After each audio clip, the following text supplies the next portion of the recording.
नमस्कार मित्रांनो, मराठी मार्गदर्शन या यूट्यूब चॅनलवर आपले स्वागत आहे. आज आपण पाहणार आहोत महात्मा गांधींजी यांचा मृत्यू कसा झाला. चला तर मग सुरू करूया. 30 जानेवारी 1948 भारताच्या इतिहासातील सर्वात मोठा धक्का. दिल्लीतील बिर्ला हाऊसमध्ये संध्याकाळची वेळ होती. सगळं काही नेहमीसारखंच चाललं होतं, पण काही क्षणातच एक अशी घटना घडणार होती जी संपूर्ण देशाला हादरवून टाकणार होती. एक वृद्ध, सडपातळ, साधं वस्त्र परिधान केलेला माणूस हळूहळू पुढे चालत होता. तो कोण साधा माणूस नव्हता, तो होता महात्मा गांधी, ज्यांनी आपल्या अहिंसेच्या मार्गाने ब्रिटिश साम्राज्याला गुडघे टेकायला लावलं, ज्यांनी सत्य, प्रेम आणि शांततेचा संदेश दिला. पण त्याच व्यक्तीला आज स्वतःच्या देशात गोळ्या घालून मारलं जाणार होतं. भारताला 1947 मध्ये स्वातंत्र्य मिळालं. लोक आनंदात होते. पण हा आनंद फार काळ टिकला नाही, कारण देशाचं विभाजन झालं. India Pakistan partition. हिंदू आणि मुस्लिम यांच्यात प्रचंड दंगली उसळल्या. रस्त्यावर रक्त सांडत होतं. हजारो लोक मारले गेले. लोक एकमेकांचे शत्रू बनले.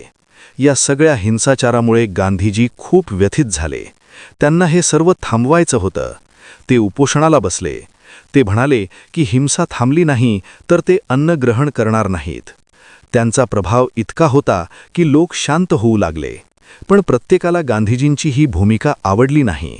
काही लोकांना वाटत होतं की गांधीजी मुस्लिमांच्या बाजूने जास्त झुकत आहेत. आणि याच विचारांचा एक माणूस होता आणि त्याचं नाव होतं नाथूराम गोडसे. यांचा जन्म 19 मे 1910 रोजी बारामती, पुणे जिल्हा येथे झाला. तो एक कट्टर विचारसरणीचा व्यक्ती होता. त्याला वाटत होतं की गांधीजींच्या धोरणांमुळे भारत कमजोर होत आहे. त्याच्या मनात राग वाढत गेला आणि शेवटी त्याने एक भयंकर निर्णय घेतला, गांधीजींची हत्या करण्याचा. 30 जानेवारी 1948चा तो दिवस. संध्याकाळी सुमारे 5:17 गांधीजी त्यांच्या रोजच्या प्रार्थना सभेसाठी निघाले होते. त्यांच्या दोन्ही बाजूंना त्यांच्या नातवंडांचा आधार होता. ते हळूहळू चालत होते. सभेला उशीर झाला होता. लोक त्यांची आतुरतेने वाट पाहत होते. आणि त्याच वेळी गर्दीत एक माणूस शांतपणे उभा होता. तो योग्य क्षणाची वाट पाहत होता. तो होता नाथूराम गोडसे. गांधीजी जवळ आले. तो पुढे सरसावला. त्याने हात जोडून नमस्कार केला. गांधीजी थांबले आणि पुढच्याच क्षणी त्याने आपल्या कोटातून पिस्तूल काढली.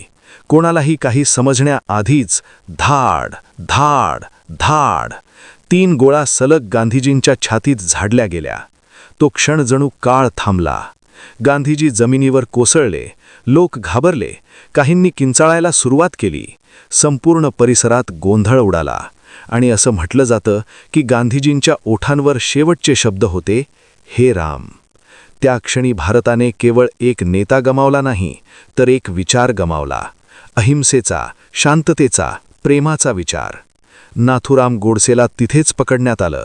तो पळून जाण्याचा प्रयत्नही करत नव्हता. त्याला माहीत होतं त्याने काय केलं आहे. पुढे त्याच्यावर खटला चालला. न्यायालयात त्याने आपल्या कृतीचं समर्थन केलं. तो म्हणाला की त्याने देशासाठी हे केलं. पण खरंच एखाद्या माणसाला मारून देश वाचतो का? हा प्रश्न आजही अनेकांना पडतो. शेवटी न्यायालयाने त्याला दोषी ठरवलं आणि 1949 मध्ये त्याला फाशीची शिक्षा देण्यात आली. पण गांधीजींच्या मृत्यूने जे नुकसान झालं ते कधीच भरून निघू शकत नाही. संपूर्ण देश शोकमग्न झाला होता. लोक रडत होते. कोणालाही विश्वास बसत नव्हता की ज्याने आयुष्यभर अहिंसेचा संदेश दिला त्याचा शेवट असा होईल. जगभरातून शोक संदेश आले. महान शास्त्रज्ञ अल्बर्ट आइन्स्टाईन यांनी म्हटलं होतं, पुढच्या पिढ्यांना विश्वास बसणार नाही की असा माणूस कधी पृथ्वीवर होता. आणि हे खरं आहे. आजही गांधीजींचे विचार जिवंत आहेत. त्यांची शिकवण आजही लोकांना प्रेरणा देते. अहिंसा, सत्य आणि प्रेम हीच त्यांची खरी ओळख आहे.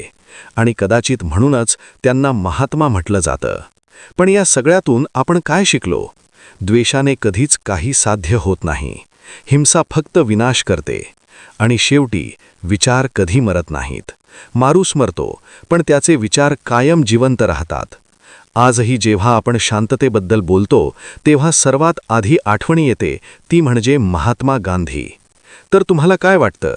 गांधीजींच्या विचारांची आजच्या काळात किती गरज आहे कमेंटमध्ये नक्की सांगा आणि अशाच इतिहासातील सत्य घटनांसाठी आपल्या मराठी मार्गदर्शन या चॅनलला सबस्क्राईब करायला विसरू नका. धन्यवाद. जय हिंद, जय महाराष्ट्र.